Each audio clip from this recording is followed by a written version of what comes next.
Bismillahirrahmanirrahim. Assalamualaikum warahmatullahi wabarakatuh.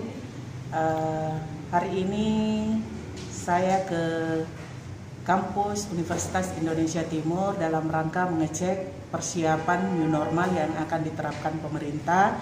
Pada hari ini kampus 1, 2, 3, 4, dan 5 setelah selesai dilakukan penyemprotan, dan untuk aktivitas selanjutnya dalam menghadapi new normal ini diharapkan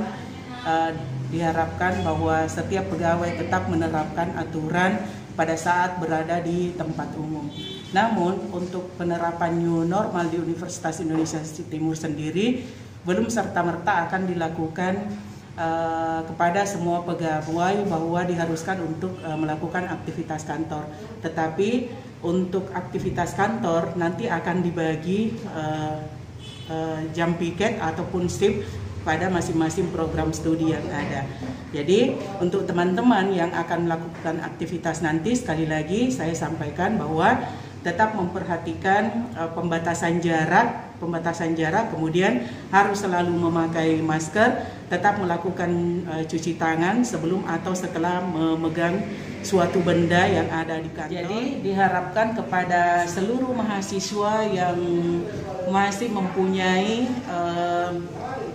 masalah-masalah ataupun kegiatan yang harus diselesaikan di kampus, mohon menghubungi terlebih dahulu program studinya atau fakultasnya sebelum ke kampus, dan diharapkan di dalam melakukan interaksi itu tetap menerapkan aturan menjaga jarak, cuci tangan, serta memakai masker.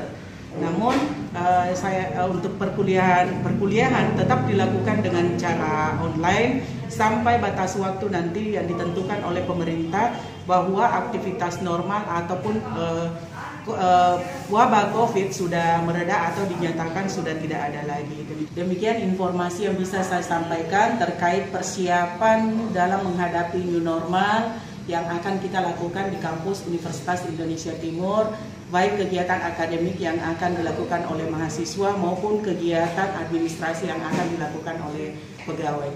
Jadi ingat selalu untuk tetap memakai masker, jaga jarak, dan cuci tangan. Sekian, billahi taufiq wal hidayah. Wassalamualaikum warahmatullahi wabarakatuh.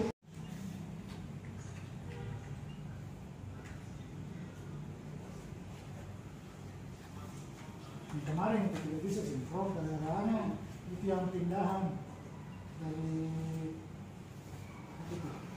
keperawatan ke psikologi itu tidak maksudnya